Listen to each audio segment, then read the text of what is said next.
La joie des Noyangevins à l'issue de leur rencontre contre Valence se passe de commentaires. Samedi soir, salle Jean-Bouin, les hommes de Tomislas Krizanovic ont vraisemblablement effectué un pas décisif vers la montée en D2.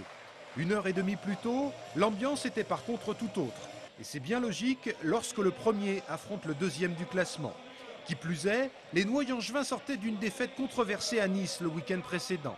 Mais samedi soir, les coéquipiers de Grégory Lécu ont rapidement mis les choses au point. Dès l'entame de la partie, ils imposent leur cohésion et leur présence physique. Valence réussit à tenir le choc en début de rencontre, mais petit à petit, Angers Noyant se détache pour atteindre la mi-temps avec 4 points d'avance. Le début de seconde période est plus laborieux et les joueurs de la Drôme vont même revenir à une longueur, 20-19 à la 42e minute de jeu. Mais il était dit que rien ne pouvait arrêter les Noyangevins samedi soir.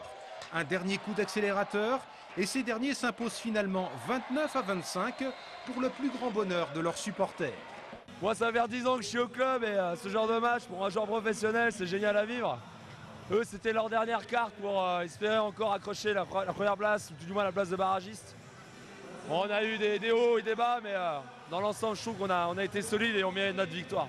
Si tous les Noyangevins ont globalement répondu présent samedi soir, une mention spéciale doit cependant être décernée au gardien Olivier Laz, auteur d'une partie dantesque dans les buts.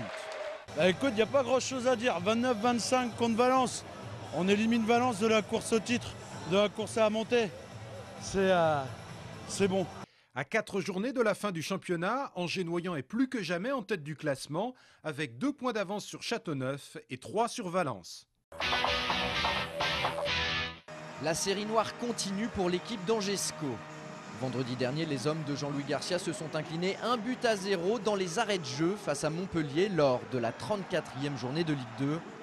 En infériorité numérique pendant près d'une heure après l'expulsion de Michael Stéphane dès la 35e minute, suite à cette faute grossière sur Grégory Lacombe, les Angevins ont livré un match sérieux mais ont craqué dans les ultimes secondes. À la 92e minute, c'est Lilian Compan qui vient délivrer le stade de la Mosson grâce à cette tête rageuse. Alors certes, la victoire des Héroltais est méritée si l'on s'en tient au nombre d'occasions, mais c'est quand même une énorme désillusion pour des scoïstes qui ont fait preuve d'un très bon état d'esprit. Sans compter qu'une nouvelle fois, le scénario de la rencontre est plus que cruel pour des Angevins qui enregistrent leur 6e défaite en 7 matchs. Résultat, Angers chute d'une place au classement et se retrouve désormais 8e avec 47 points. Prochain rendez-vous pour le SCO vendredi 8 mai avec la réception de Metz au stade Jean-Bouin.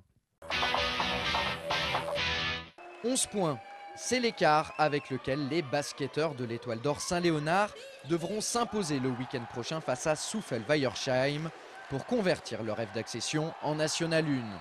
Samedi soir dernier, les joueurs de Christophe Henry se sont inclinés 83-73 sur le parquet des Alsaciens lors du match aller des playoffs. Les Léonards conservent ainsi toutes leurs chances d'évoluer à l'échelon supérieur la saison prochaine.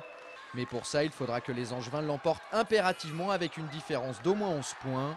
Verdict samedi 9 mai, salle Ville-Outret à Angers.